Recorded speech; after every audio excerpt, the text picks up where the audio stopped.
Hello friends, आप सब कैसे हो। आई होप आप अच्छे होंगे। आज हम आपके लिए NCERT polity class 10th and chapter 6 लेके आई हूँ। चैप्टर 6 है हमारा राजनीतिक दल, पॉलिटिकल पार्टी। आज हम राजनीति के बारे में बात करेंगे। फ्रेंड्स, नोट्स बनाने से पहले आपको चैप्टर 5 से 6 बार रिवीजन कर लेना बहुत अनिवार्य है, तभी आपके लिए नोट्स समझ में आएंगे। चैप्टर राजनीतिक दल। अर्थ। राजनीतिक दल का अर्थ क्या होता है? लोगों का संगठित समूह जो चुनाव लड़ेंगे सत्ता में अपने आने के लिए, शासन बनाने के लिए, हम उसे राजनीतिक दल कहते हैं। अलग अलग पार्टी, विचारधारा, कार्यक्रम, नीति अलग अलग होती हैं। राजनीतिक पार्टी के 3 प्रमुख हिस्से होते हैं। पहला, नेता, सोवियत संघ, अनुयायी, समर्थन। राजनीतिक दलों के कोड। राजनीतिक दलों के कोड क्या क्या हैं? चुनाव लड़ना, मतलब जो कार्य होते हैं हम कोड बोल दें। और दूसरा, जन्मजात निर्माण करना। दलों की नीतियों व कार्यक्रम अलग अलग हों। औपचारिक वहश कानून नीति निर्माण। महिला प्रतिनिधित्व को सुनिश्चित करना। दल ही सरकार बनाता है और उसका संचालन करता है। कल्याणकारी योजना लागू करना।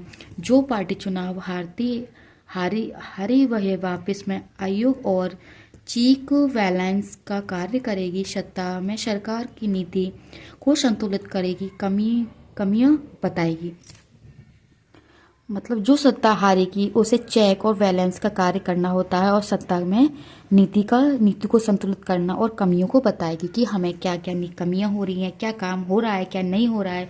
ये हमारे कोटे होते हैं और ये हमारे कार्य द्वारा राजनीतिक दलों के बारे में बताते हैं। राजनीतिक दलों की ज़रूरत है, मतलब हमारे जो पॉलिटिकल पार्ट्स होते हैं उनमें हमारे लिए क्या क्या इंपॉर्टेंट होता है, हम उनके बारे में बात करेंगे। कल्पना करें कि कोई भी पॉलिटिकल पार्टी नहीं है तो सभी स्वतंत्र व निर्दलीय उम्मीदवार होंगे। इनके पास कोई सपोर्ट सिस्टम नहीं हो तो ये किसी नीतिगत बदले के लिए जनता का समर्थन नहीं कर सकते। ये चुनावी वादा या दावे नहीं कर पाते। अगर सरकार बन भी गई तो सारे निर्वाचन प्रतिनिधि एक जगह इकट्ठे नहीं हो तो उसके बाद भी सरकार की उपयोगी संबंधित होगी, मतलब जो उपयोगिता होगी उसे भी संबंधित करेंगे। क्या निर्वाचित प्रतिनिधि केवल अपने क्षेत्र के लिए उत्तरदायी बनेंगे या आवश्यकता सारे प्रतिनिधि का एक साथ आ जाओ सरकार के द्वारा अपने मांगों को मनवा सकेंगे, इस पर दावा डाल सकते हैं। कितने राजनीतिक दल? एक दलीय व्यवस्था, 2 दलीय व्यवस्था एवं बहुदलीय व्यवस्था। हमारे राजनीतिक दल की 3 दलीय व्यवस्था है। पहला, चाइना कम्युनिस्ट पार्टी। दूसरा, 2 दलीय व्यवस्था ब्रिटिश व अमेरिका। और बहुदलीय व्यवस्था भारत। एक दलीय व्यवस्था, कई देश में सिर्फ एक ही दल की सरकार बनाना और चलाने की अनुमति है। ये एक दलीय शासन व्यवस्था होती है जो एक सरकार बनाती है।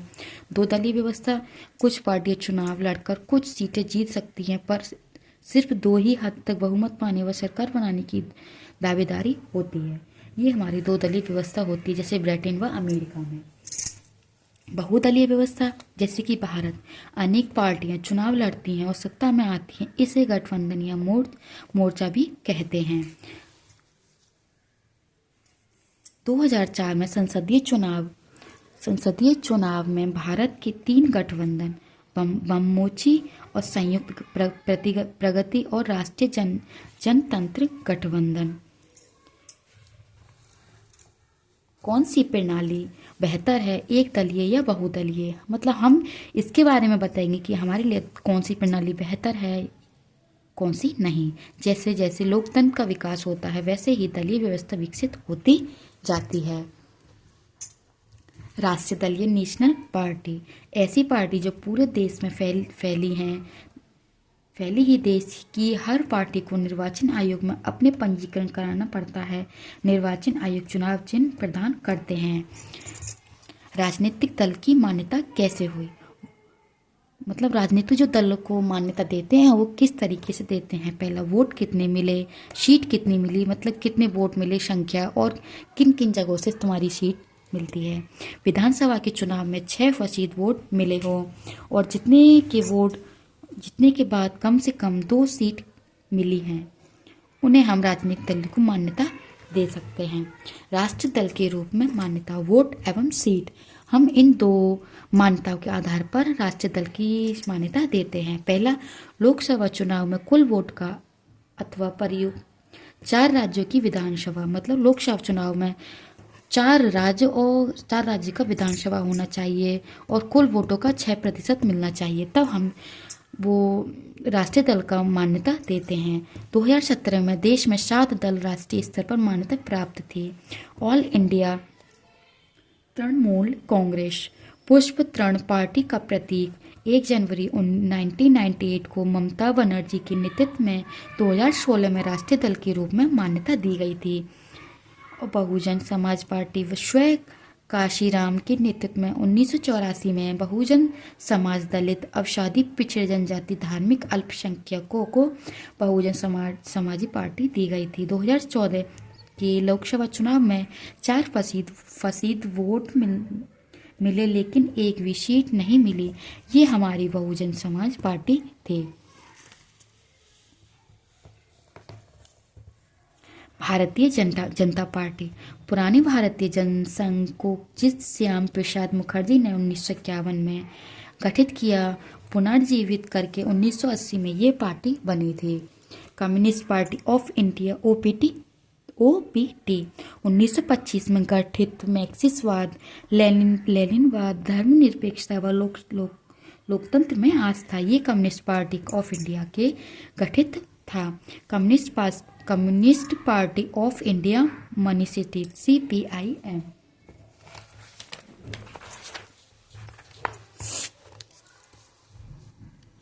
1964 में स्थापित मार्क्सिस्टवादी लेनिनवाद में आस्था, समाजवादी, धर्मनिरपेक्षता व लोकतंत्र की समर्थक तत्व, समाजवादी व सांप्रदायिकता को विरोध। इंडियन नेशनल कांग्रेस पार्टी 1885 में गठित, इस दल में कई बार विभाजन किए गए थे। नेशनल कांग्रेस पार्टी 1999 में कांग्रेस पार्टी में विभाजन के बाद और लोकतंत्र गांधीवादी सरकार के प्रमुख पदों पर सिर्फ भारत में जन्मे नागरिकों के लिए अंतरिक्ष करना चाहती है। मतलब जो नेशनल कम्युनिस्ट पार्टी है, जो भारत में जन्मे नागरिक हैं उन्हीं के लिए गांधीवाद लोकतंत्र सरकार के प्रमुख पदों को देगी।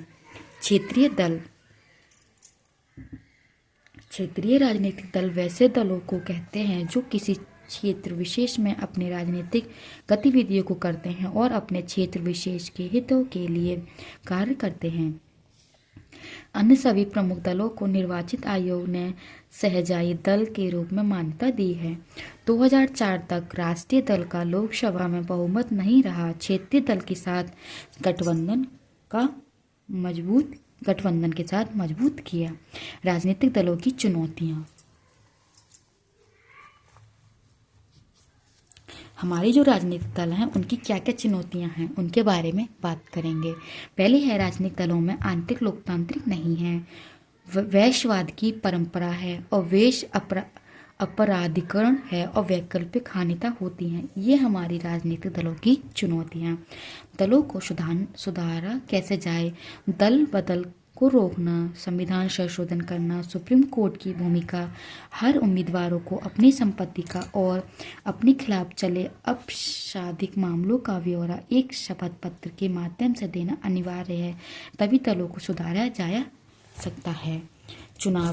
चुनाव आयोग ने दल के लिए संगठनात्मक चुनाव करना व कार्य रिटर्न भरने जारी बना दिया है। मतलब जो चुनाव आयोग है उसमें संगठनात्मक करना और आय रिटर्न भरना जारी किया है। आंतरिक कामकाजों को सुधारा जाए, महिलाओं का 1 से 3 हिस्सा दिया जाए, दल के प्रमुख पदों पर आरक्षण, चुनाव का खर्च सरकार उठाएगी। मतलब जो चुनाव होता है उन सभी का खर्च हमारी सरकार उठाती है। मेन क्वेश्चन, लोकतंत्र में राजनीतिक दलों की भूमिका के महत्व का वर्णन कीजिए और राजनीतिक दलों को वर्तमान चुनौती व सुधार के लिए वैकल्पिक विषय की व्याख्या। राजनीतिक दलों के प्रकार बताते हुए इसके माध्यम मान्यता प्राप्त करने के लिए नियमों की चर्चा कीजिए। फ्रेंड्स, ये हमारे कुछ मेन इम्पोर्टेंट क्वेश्चन हैं जो हमने यहाँ पे लिखे हैं। आप सभी को चैप्टर कितना हेल्पफुल लगता है उसके बारे में आप मुझे बताना, और वीडियो को ज़्यादा से ज़्यादा शेयर करना और लाइक करना, ताकि ज़्यादा से ज़्यादा इसको उपयोग कर सकें, जो हमें पेपर में अच्छे से अच्छे answer writing and topic wise notes बना सकें और हम अच्छे से अपनी तैयारी कर सकें। फ्रेंड्स, आप सभी को नोट्स कैसे लगते हैं वो कमेंट सेक्शन में ज़रूर बताना, और आप अपनी तैयारी अच्छे से कर रहे हैं या नहीं ये भी मुझे अच्छे से बता देना, ताकि आप और अच्छे से अपनी तैयारी को मजबूत करें। फ्रेंड्स, वीडियो को शेयर करना एंड लाइक करना, फॉलो करना। Thank you.